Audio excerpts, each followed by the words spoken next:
Yo, what's going on, everybody? So I'm just sitting here grinding a little Axie, and I was just listening to this Adam Meister video, and figured out hey, why not just stream this, record it as I grind with this new Axie team I just made.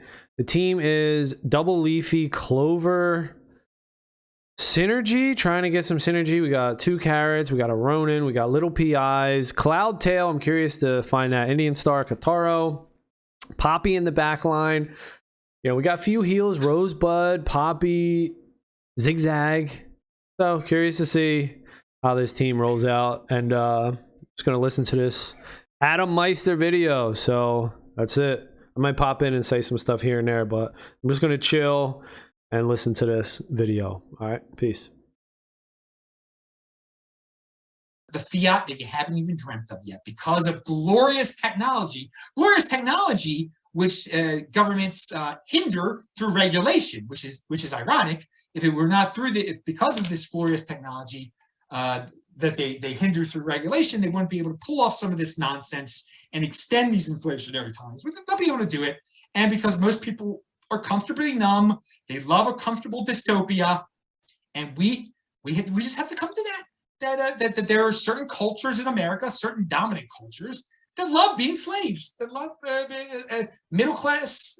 They don't care that they have to. There's no embarrassment on relying on the government anymore and getting bailed out.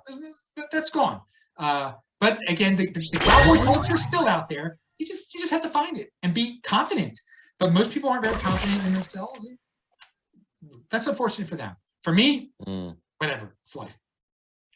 Yeah. Well, life is fun. Life is good. What do you think that Bitcoin is going to be the world reserve currency one day? No, not at all. No. Okay. Because most people, they're fiat slaves. There'll be more and more people becoming slaves and worshipers, and they have no problem with it. Happyflation. They're happy with what the government's doing. So let's stipulate that. So then what is best case scenario for Bitcoin and Bitcoiners? In the sense that, is there a city that takes on Bitcoin? Does it ever kind of go a little further than being a store of value in the United States of America? Or is it really like when we get together at festivals, maybe we set up a little lightning tent? You know, how do you see sort of Bitcoin progressing beyond a store of value, if at all? I don't think about that too much because I think it's just preserving my wealth is so important as a sense. Okay, as a tool to it's a freedom of association. In terms of freedom of association, you're not going to be able to send money to certain people. I mean, most people will be using FedCoin, and there'll be certain. Maybe no one in Florida will be allowed to get FedCoin. That you won't be able, if you live in Georgia, you will no longer be able to send because Florida is so evil. You will no longer be able to send dollars into Florida. There you go. That's where Bitcoin will come in handy. Okay, but on a very and that's pretty doomsday right there. But okay, it is blatantly obvious that there are now people that have been deemed unworthy by the federal government. You know, if you investigate Alex Berenson, a guy who was just tweeting about the virus, they asked Twitter, the federal government wanted Twitter to ban him, which is a total violation of freedom of speech. When the government cuts your speech, that's horrifying. But they have no problem with that anymore. They have no problem with doing anything like that anymore. So many people are going to be cut off from the financial system. From the FedCoin system, from the dollar system. So it will be a way to transact with the unmentionables, with the people you're not supposed to. And that list of people is just going to grow and grow and grow, and businesses are going to. So it gives businesses that are on the borderline between, really wanting to be themselves, but scared to be themselves, to just be themselves and be like, you know what? I can use Bitcoin. There are plenty of people out there that are going to transact with Bitcoin. That is going to be the main transaction use case for Bitcoin is the freedom of association use case right there. It's not going to be like, at some regular bodega, you're going to go in there, you're going to use Bitcoin because the dollar is inflating too much. I don't see that. I think it's just going to be in certain countries, in certain corners of this country, it's just good. Things are going to become so censor friendly, and freedom of association will be so hindered that it'll be the only way to have financial freedom of association. Right. I think that's a really good point. So then, we were talking a little bit before about Bitcoin and crypto and that inflection point and what we're just touching on here. So then what do you think of like Coinbase? And they're a public company now. You watch them grow from a little bitty seed to something a lot bigger now. So what's your take there? Oh, I got a lot to say about Coinbase now. I just heard the Lex Friedman, Brian Armstrong interview, which I thought was great. I really not listened to Brian for that long period, 2 hours or whatever. I hardly heard his voice before. And the dude definitely had good intentions. He had, balls of steel to start something that early in something that was, I remember 2013, okay? I remember when Coinbase first allowed people to buy there. I bought that. That's where I bought my first 2 Bitcoin in November of 2013. Thank God. And that I had that a bit. So I am forever thankful for Coinbase to, being the first way for Americans to like easily, not having to wire money to Japan, to be able to easily buy it. And I'm, for some time, I knew they were going to become the first public company. I think it was great to have a Bitcoin company become a public company. I think that was great for the space. I looked forward to that. I remember the growing pains of 2016, and a lot of people were suspecting a lot of things. He talked about how bad their customer service was. In the interview, he was revealing a lot. The biggest thing he revealed, which I think is something everyone's got to, and I suspected this in 2016. I really did. And he didn't say it was in 2016 per se, but he said it was early on. They were getting a lot of venture capital funding. And I have no problem with a lot of people like to vilify venture capital funding. Dude, you need funding somewhere. You're going to turn away free money? Not free money, but you're going to turn away $25 million, $50 million. There came a point, he said, because people were buying Bitcoin, people were selling Bitcoin, they're getting venture funding. They didn't know how much money they had. Think about that. What would become the first publicly traded Bitcoin company, probably in 2016, did not know how much money they had, and they had a lot of money. So at one point, what he did, he just set up a separate bank account with some of the venture capital money that he had. So at least he knew there. Because if you don't know how much money your company has, you could be insolvent in 2 seconds. Now, I want you to fast forward to today. Fast forward to today, where people are so confident in all of these third-party companies that are out there that they're solvent. Dude, the most famous, biggest, first public Bitcoin company did not know how much money they had at one time. What makes you think that there are plenty of companies out there in this space right now that don't know how much money they have right now, even though they're receiving hundreds of millions of dollars of venture capital money? They didn't have a proper CFO, okay? So it's still going on out there. That is a huge takeaway from early Coinbase, mid-year Coinbase. It could still be going on. We don't know what's going on at these companies at all. Don't be so confident because a company, I'm not going to name names like that, but because some big Bitcoin guy out there that's huge on social media and is rich and is a venture capital guy, but he's funding some company that's hundreds of millions of dollars he's getting, that they even know how much money that they have, that they even have any money. Okay? We don't know. So that, for all these people that are like, I want to invest in this company, they're too bored with the underlying. Invest in the underlying, which is Bitcoin, okay? That is the underlying asset that powers all of this nonsense that's out there, okay? You don't know how much these third parties have, okay? They could have the best venture capital funding in the world, which Coinbase had.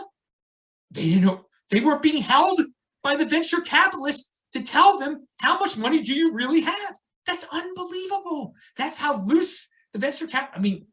It says a lot about the chances, the risk that venture capitalists are willing to take. Okay, so going back to pure Coinbase right now, clearly they've become an altcoin casino. He's going in that direction. He has no guilt in that. Dude, That's what the 80%ers want. They want yield. They're bored. They're bored with Bitcoin. They want fancy sets and graphics.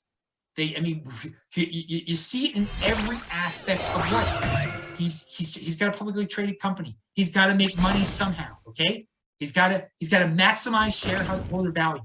The way you do that in the quote unquote cryptocurrency space is you do all this altcoin stuff right now.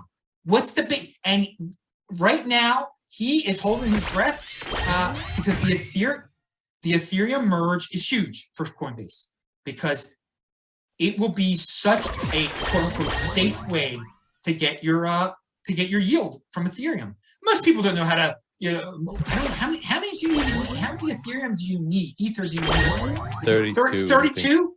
32. And you have to set it up. That's around 50 grand right now.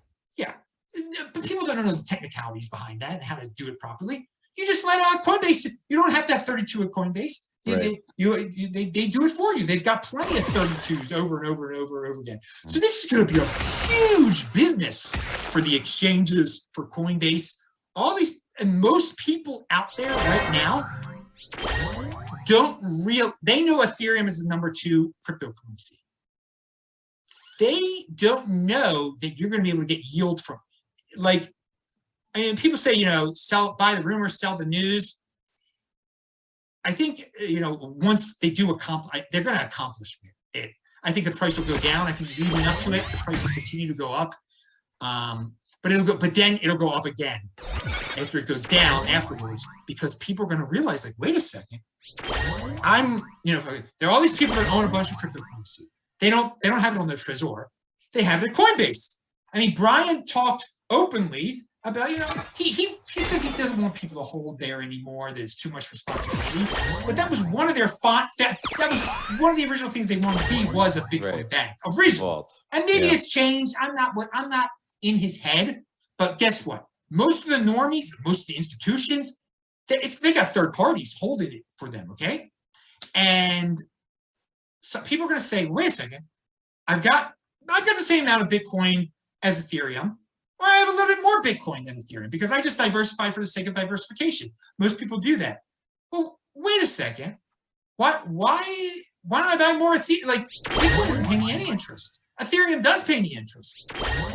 I'm gonna buy more Ethereum at Coinbase, and it's this is a big deal for Coinbase. They're going to get a lot of people buy Ethereum because of this. Now, I mean, you said that there could be a scenario where the flipping happens. You might imply, I don't want to put words in your mouth, but you said something about market cap. I don't think that is going to happen. I mean, Ethereum would have to be worth 16% of a Bitcoin. I think there are going to be a lot of people hyping that. I think it's going to get up to 10% of a Bitcoin. Should we really care?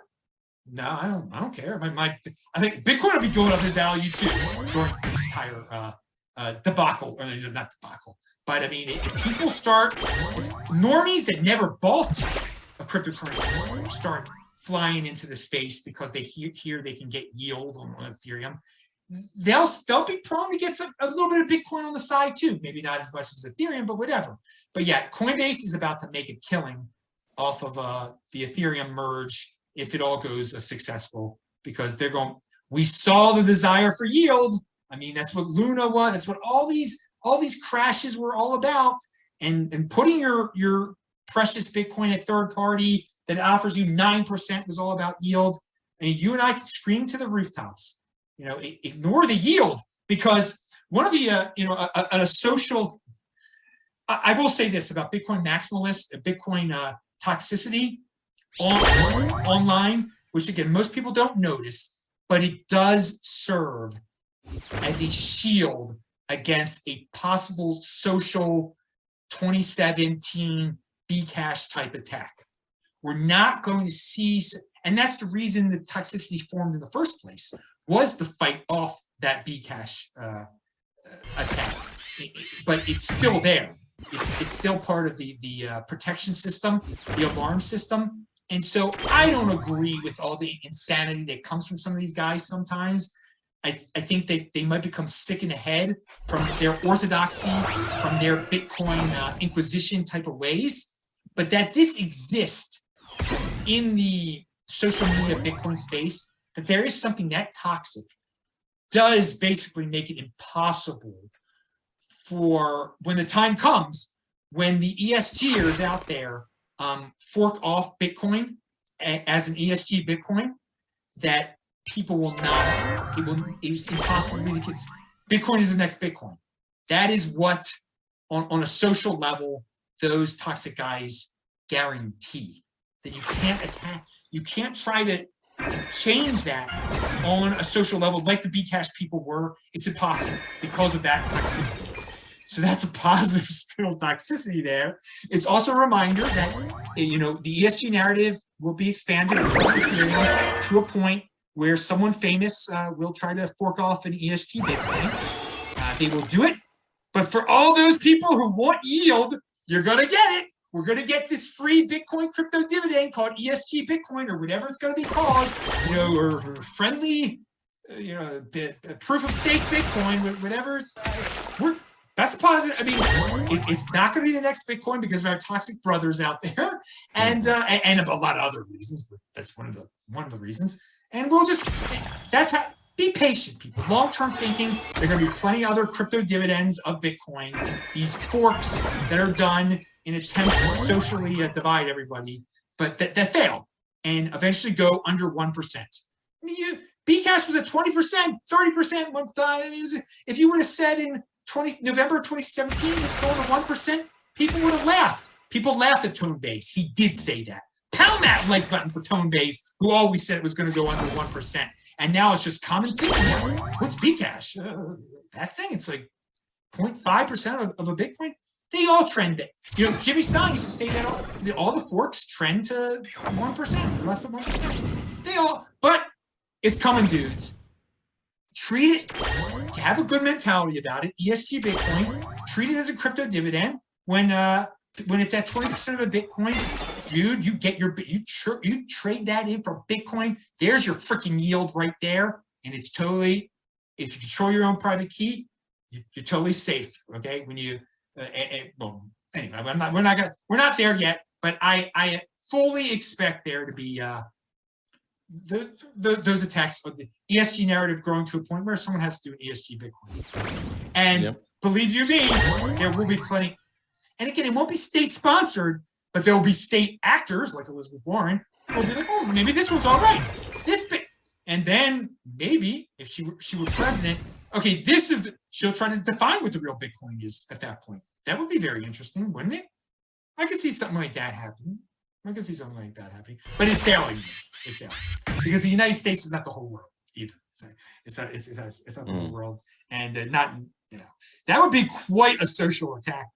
If the president of the United States jumped on board the forked off fake Bitcoin, that would be interesting. I never say never. Never say never. I think that you know, I have a very bad experience with Coinbase. They have no obligation to me, but when I went there in 2017, they presented other coins in that sort of light of this is another or something to be equated with Bitcoin. My fiat brain was like, oh, I got to diversify. These things have a smaller price point. This is interesting. They owe me nothing, but I'm allowed my own free ill will towards them. And I kind of, I also think that if maybe they did focus just on Bitcoin, I think in the long run, they'd be better off. I think they'd be better off even now, maybe if they just bought Bitcoin instead of maybe some fancy couches and the nice lunches for whoever they need to impress. I have no problem with VC money, PE money. I do know as a corporate accounting consultant for 25 years that I've met a lot of CEOs that have no idea how the balance sheet looks, how much money they have. Generally speaking, they're great salesmen. They got to increase the top line. Everyone else down the line can figure out what they need to do with the balance sheet. But yeah, they easily run a company into the ground. I wouldn't be surprised if Coinbase is fractionally reserved. And when it comes to yield, I think of what Alan Farrington says, and I think he put it on a t-shirt, but where does that yield come from? So when you clearly define where the yield came from in Bitcoin, it comes from these free coins. You don't rely on them, but they might come once in a while, and you just cash them in for free Bitcoin. That's some yield. In this other game, I think it's a lot of Ponzi economics and sort of risk-free loans, risk-free trades that aren't actually risk-free and come with a lot of counterparty risk. And that's why I think the toxicity, while can be a little ill-fitting or ill-becoming, I think it's just important. If people actually listen to what those ideas are, it tends to bear fruit to stay away from the bad things and go towards the good things. I respect your corporate experience there. I was naive. I was naive to think that certain. I thought CEOs, especially ones that are getting venture capital money, are going to know the whole thing. I thought it was just a basic, fundamental knowledge. You need to know how much money you have. You need to know your budget. And I was naive. I definitely was naive, but just go raise more. But the thing is, clearly, in your corporate experience, you saw, I wouldn't say similarities, but we're talking on a startup level or on a venture capital funded startup level. Clearly, it's going to be more prevalent. It's going to be more prevalent. And so you should, I think a reasonable person should think that every single company is could default at any moment. And there's fractional reserve, ones that are loaning out money that it is fractionally reserved, even though if they say there's something behind it. Where does Ethereum get its yield from? You didn't say that. I'll say it, out of thin freaking air, baby, because it's the belief that it's the belief that Ethereum has value. So they're printing Ethereum out of thin air. Yes. But people buy into. I mean, the desire for yield is so much, and the brand Ethereum has built itself a brand. Okay. I mean, for God's sakes, Hex is able to pull it off. Richard Hart is able to pull it off. How does Hex get its yield? Out of thin air, through Richard Hart, through a cult leader. So if they're able to do it on that smaller level, of course, Ethereum would be able. But no, it's a very valid point.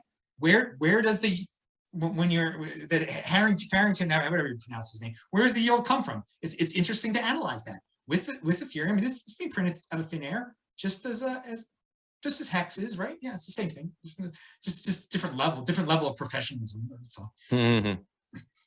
So, you've been around a long time, and you have a great quote: "Bitcoin always returns to its all-time high." So I ask this the way I am on purpose. Are we still in a bull market? No, we're in the bear market. We're definitely in the bear market. I mean, it's the Juneteenth crash, whatever there was no doubt at that point. I mean, that we've been in a bear market, and the only way we're going to get back in the bull. I mean, it's part of the cycle. Everyone was like, it's going to be different this time. It's not going to be like 2014. It's not going to be like 2018. It's just like it. It's just like, except, well, in terms of it being a bear, the timing of the bear market is exactly the same as those 2 years. Exactly the same. But what's different this time is that there's not as much panic. The businesses are operating still. I mean, you can still get a job in this space. Events are still going on. It's just so much more robust. It's so much more ingrained in normie society. It's a bear market. Deal with it. It's not just like this existential threat that it was in 2014, definitely, that some people tried to paint it in 2018, which it wasn't. It's part of the cycle, and the cycle didn't change. It wasn't different this time. The 4-year based around the halving cycle seems like it's pretty much set in stone. I would not, I wanted to think it could be different this time. I wanted to think it could be different, but it's the same. It's 2022. It's just like 20. And so for all you people that say 2026, it'll probably be the same. I'm convincing myself. But again, what you got to remember is a 210,000 block theory. Take 210,000 blocks ago, fiat wise, it was worth a lot less. You could take any time in the history of Bitcoin and subtract 210,000, and it was worth less. So for the people that are so down that it's 20,000 right now, buy it now. 210,000 blocks, it'll be worth more. and it is always returned to its all-time high, usually around the same time in the cycle and everything. But I will say this about the bear market. Yeah, there's sentiment out there. A lot of these companies had to clear out. A lot of people transfer their Bitcoin into stable coins. You see stable coin valuations. It's huge. I mean, they're some of the biggest cryptocurrency market caps out there. So there's a lot of money on the sidelines now. Just most people don't treat Bitcoin as a long-term holding device. They try to flip, they try to play. So they're out right now. There are a lot of people that are into fiat, which is silly, ridiculous, or have their stable coins at third parties, losing them, now suing people to get them back just because Bitcoin started to crash, supposedly. I mean, all sorts of mistakes were made. And these are parts of bear markets. They have to be, those aspects have to be cleared out, weeded out, whatever you want to say. But on that Juneteenth weekend, whatever day it was, June 16th, it's easy to remember because there was a holiday. We dropped down to what did it drop down to 17.5 or something like that. It was, and again, I didn't expect it to go below 20,000. That was a little bit different this time too. But all these third parties holding Bitcoin, holding all. I mean, it was pretty explosive. That was,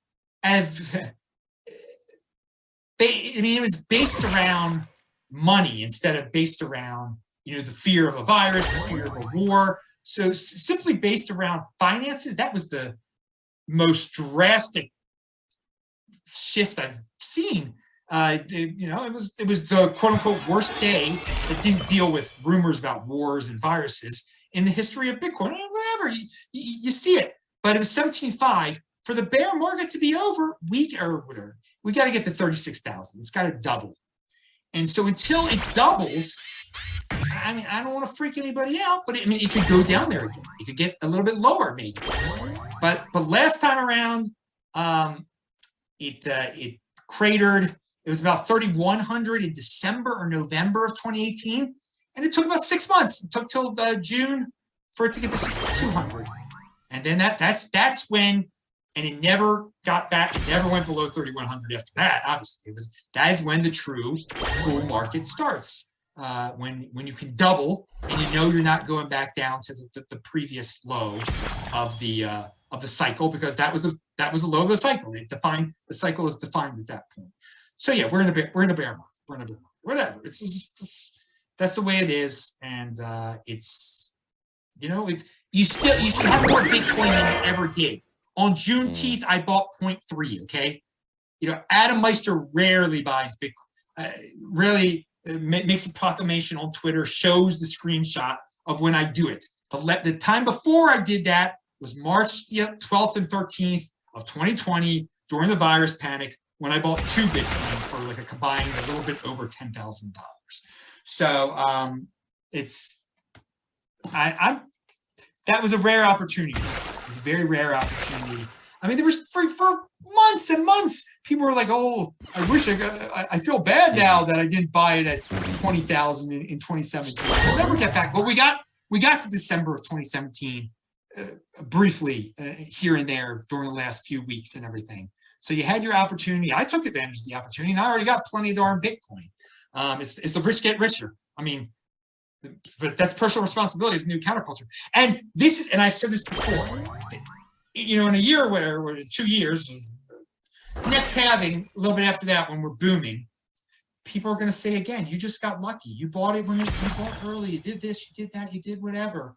And, you're rich. You're rich. You're lucky. You're rich. You're this. You have no talent. Let's live in the moment right now, okay? I wasn't lucky, dudes. I bought the stuff just now when the sentiment was the worst freaking ever. Okay, financial, not based on a virus, not based on a war or anything like that, purely based on financial shenanigans and all this craziness. Everyone is panic stricken. I bought. Okay, that isn't luck. That's using your freaking head. Okay, so the people, and I'm rich already, and I got richer because of it. It ain't luck, and I'm not guilty that I'm getting richer and richer because I'm smart, and it's not luck. And I think the sucker MCs out there that love to say when times are good in Bitcoin, that it was lucky, they're poor, okay? And I feel nothing. I feel nothing for them at all. And that is pure logic there. That's not what the word is about anymore. They're victims. You should feel bad for them because they didn't get rich when you got rich. When you got rich, the poor are getting poorer. The poor are getting poorer under the scenarios that I just talked about because they believe in this magical luck stuff. Okay, that's their fault. They believe in this magical luck, and they need a Gnostic leader to tell them what is really true. I mean, that's the world we're living in. People can't think for themselves anymore. They need the Gnostic leader to tell them what's really true, what's really reality, when they should buy, when they should sell, what is nice, what is mean, who you feel bad for, and everything. You can't think how to, wipe their own toughness up anymore. I know how. I mean, build upon that. Learn how to wipe your own toughness first. Then learn how to clean yourself. Learn how to make your bed. Then learn your financial management. So yeah, it's just luck. It's magic. That's because they believe in magic. Everything's magic. It's Gnostic insanity. But I'm quite proud of the fact that I bought back when everybody was panicking on March 2020, and I'm just as proud that I just did it the other day. It's no luck. It's up there. It's up there in your head, baby. Well, yeah, building off that, one of your quotes is most people have outsourced their thinking because they are in a comfortable freaking dystopia. Escape into the Bitcoin overlay. It might be uncomfortable at first to use your brain, but that is true freedom. That's from our last episode together. So my question to you is conviction a skill? Yeah, but it's part of long-term thinking. Conviction involves long-term thinking, sticking with something over the long term. And most people, I think, default to impulsivity. And so to be able to hold off on not doing something, to be able to defer gratification is a skill. So conviction is intertwined with all that stuff. I mean, people have a hard time. They see a Hershey bar, they don't have the conviction. They don't to not eat it. They don't have the deferral of gratification. So I think they go hand. Conviction is a skill. Yes, is definitely because it's part of the deferral of gratification skill set. You need conviction for that. Right. Yeah. Don't be an algorithm slave online or in real life. So my final question to you is, what's up with these physical trading cards to spread the word about Bitcoin? You brought someone into my feed. I'd love to hear a little bit more. Yeah, Aladdin. His name is Aladdin. And he got in touch with me. I go to these conferences and everything, and I see that, one-on-one, touching grass is good for people. People really like that. Now, again, we live in this beautiful world where everything is virtual, and it's good to have virtual meetings. But, you got to still have physical contact with people. And a lot of people can only learn, the digital aspect of Bitcoin is too abstract for them. They need something physical. And there are dudes out there that like the trading cards, guys especially grew up with baseball cards and stuff. They like that kind of thing. So I've always said in the Bitcoin space, you don't have to be some technical maestro to succeed, to create your own business. So this guy Aladdin creates giving out these. He's a great artist. He believes in spreading the Bitcoin word. He got in early on. He understands about controlling your own private key, and he understands the importance of Bitcoin education. And that's some people are bigger educators than others, and he took a very creative approach, just to make these cards, and hopefully it will help educate people. And I think he's got something. I think he's onto something, and then he'll be known. He'll be known one of these. These Bitcoin trading cards are cool, and we should give his. What is his? Let me give you his info right here. I got to give him a plug. It is on Twitter. Twitter he is at FAC4T, right? And it's the name of his. What is the name of this? Okay, here we go. It's fact. I mean, I don't even know how to pronounce this. It's again, go to fac4t.com. When I think about it, I'm a trading card guy. So I think it'd be cool if people are into physical things to check it out. It'll be linked to below again. fac4t.com. Freedom Adoption Cards for Trading. That's what it stands for. Freedom Adoption Cards for Trading. Look, it's a little too complex for me to remember. I'm just a trading card dude. Aladdin, man. Check him out, man. So yeah, that's interesting. But again, there is room for Bitcoin in the physical realm and the digital realm, in the artistic realm. There's so many different ways. So I give him all the credit in the world for being in motion, for contacting me. And I want all the other entrepreneurs out there not to be scared. Contact me. I love for people to network. I know so many people in the space, and other people know so many people in the space, and they love to connect people. So if you got a good idea, physical, digital, whatever, it involves Bitcoin, contact me, contact Cedric, contact everybody, because people are always willing. They might not have time for you, but they'll put you in touch with somebody that does. It's a small world. The Bitcoin world is a small world still in certain ways, of the OGs at least. And you don't have to be an OG to take full advantage of the OG's generosity and wisdom. So yeah, there's my spiel right there. I hope that's inspiring to the and you don't need millions of dollars of venture capital funding either. You don't. It'd be great if you just have $1,000 budget. You have $1,000. That's I'd be happy with that if I was running a business. If I knew, I wouldn't be very happy if I was running a business. I didn't know how much money I had. I would feel very. I'd be worried. But that's it. That's just my personality. Yeah, I love a good spiel.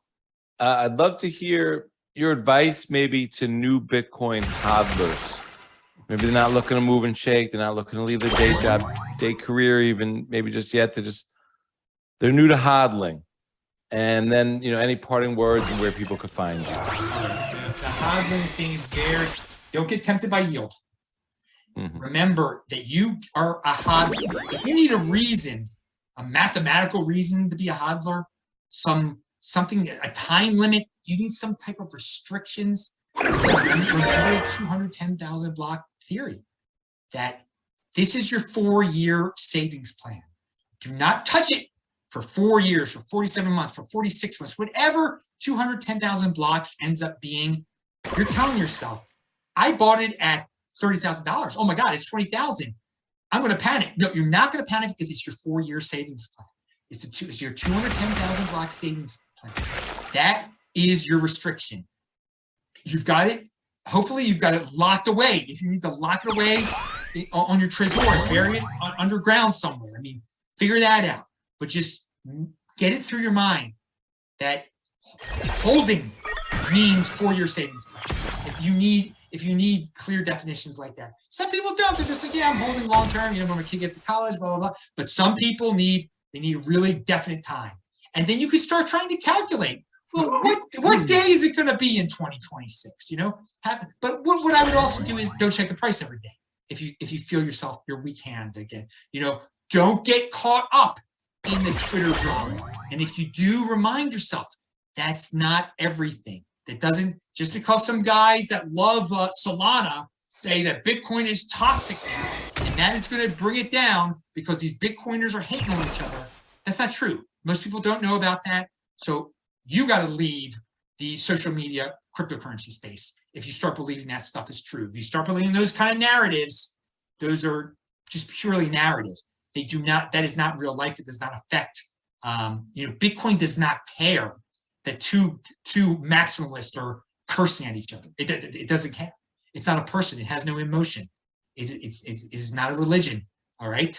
It's just numbers. So again, remember, it's just numbers. So you get that 4-year number thing in your head, 210,000 blocks. That is really a strong holding mechanism for those who start to have weak hands. But and know that I've been doing this a long time, dudes.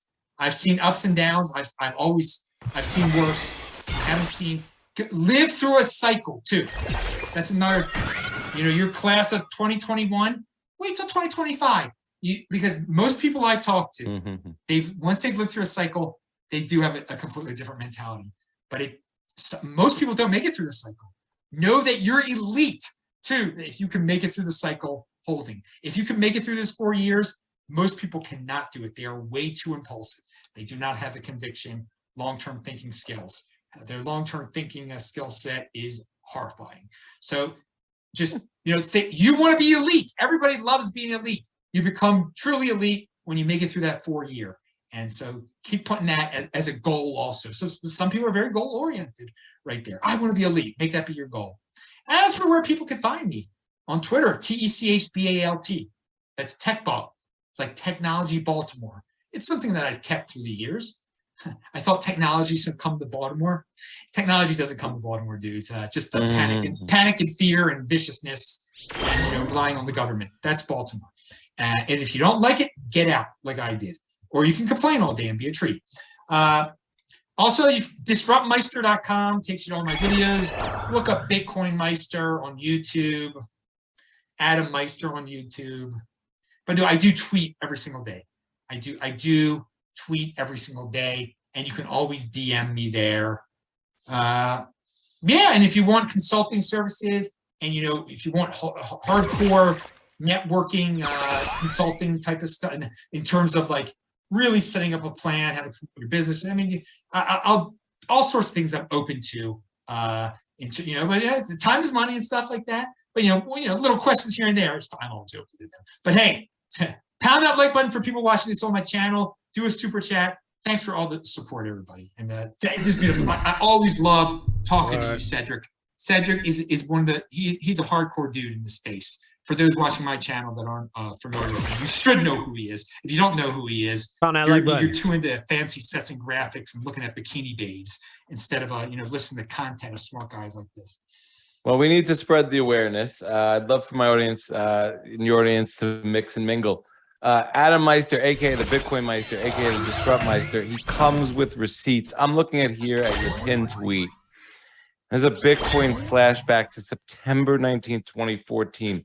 By the way, in 2014, the average price of a new car was $33,000.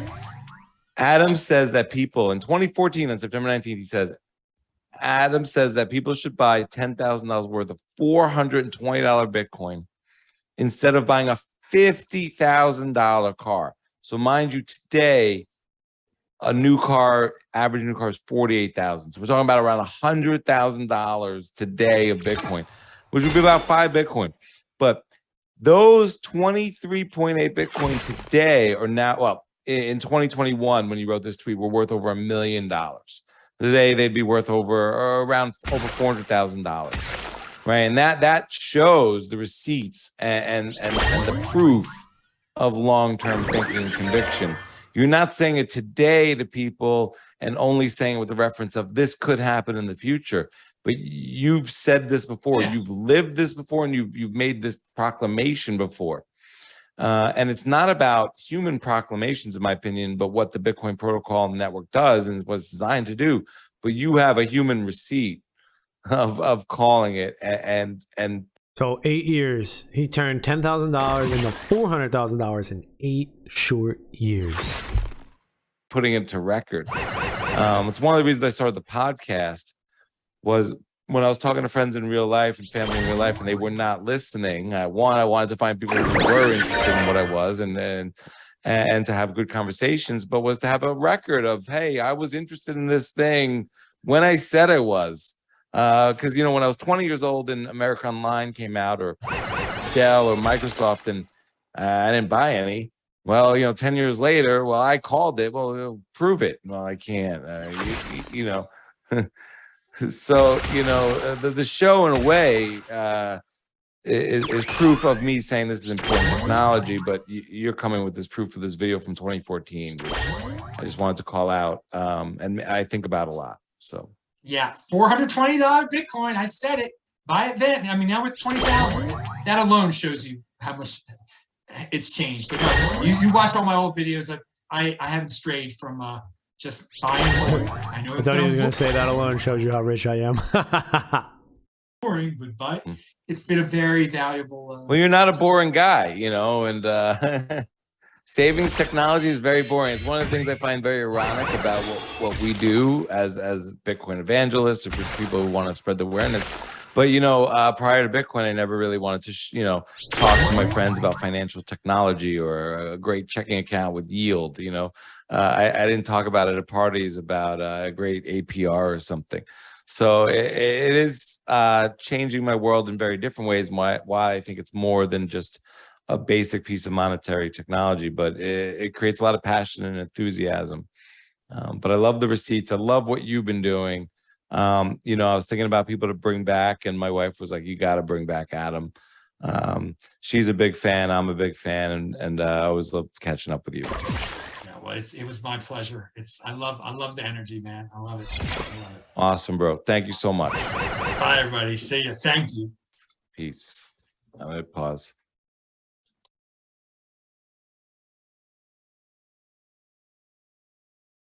All right, all right. But that was cool. That was cool. All right, which display captures that? Boom. All right, I hope I had the right one on too, dude. All right, let's finish up this last game here. So, hey. All right, let me turn this down too. It seems all right. You know, the Leafy Clover combo seems pretty good. I don't have it probably set up the best that it could be right now. But it do seem all right. Am I gonna consume some? Dang it! I mean, yo, was that 120 for one? Yeah, that's pretty good. We're just gonna smack. Lowest battle here, though. This dude in the back's got Sakura with leftover potion and healing boost, and he's got a leaf. Hey! It looks tough. If my bug can survive here, that'll be nice. Let's see. Okay, he's gonna survive, it looks like, with the yam. Oh, yes. And oh, okay, putting the Clove in the front now, I see. Ooh, alright, alright. Healing. I guess I need anti-heal too.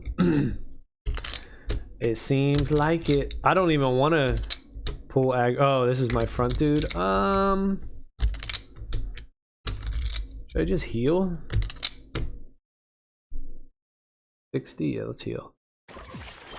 60, vulnerable, and let's see if we can kill with this cactus. We do.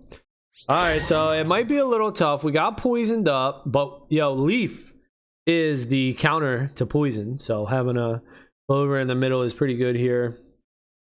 Regen 4 HP at the end of your turn. And poisons lose 3 HP at the start of your turn. So, poison's better because it can cap at 30. Leaf caps at 5. So you can gain 20 HP with this. It'll do 90 damage. Damn. Goes all the way up. That's pretty wild. Is that right? 30 times 3? Yeah, dude. 90 damage. Damn, it caps out at doing 90 damage a turn. That seems wild. Damn, this dude is doing me dirty again. Putting that damn Clover out there. Damn, dude. He's putting the Clover out. Should I try to damage this guy? I guess I have to, right? Instead of healing. He's going to try to wear me down. I gotta beat him down while I can. Blood Moon's coming. Oh, shit. Oh, shit.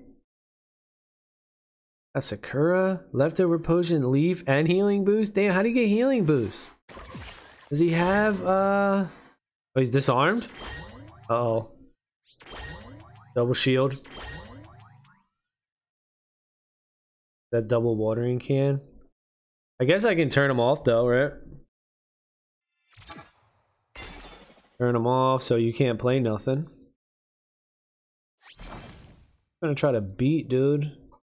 Oh, he's trying to sustain. He's trying to outlast us here. But how about Cloud? Sleeper card? Cloud? If initial applies silence? Ooh, kind of good. Or can I use non-attack abilities? So you're not gonna be able to use any of your other shit. Clover, watering can. No. No. Oh, how's he using the fuck? He's using his pure water. The fuck? I thought I was supposed to block that. Alright, we're just gonna try to do damage. Not that we have any. Dude, he played his secrets last turn, so what the fuck? So Cloud doesn't work? He used his watering can? The fuck, dude?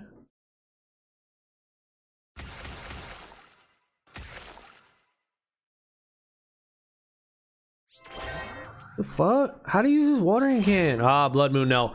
Get him.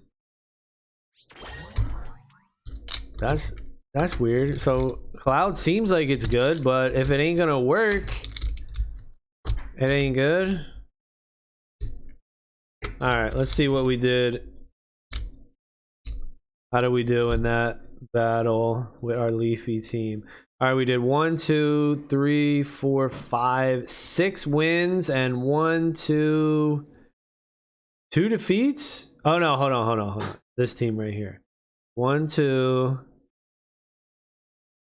3, 4, 5, 6. Oh yeah, 6 wins and only 2 defeats. Damn, we went 6 and 2 with that team. All right, 6 and 2 with this team. Not bad. All right, that's going to be it for this one. Thank y'all for watching. Later.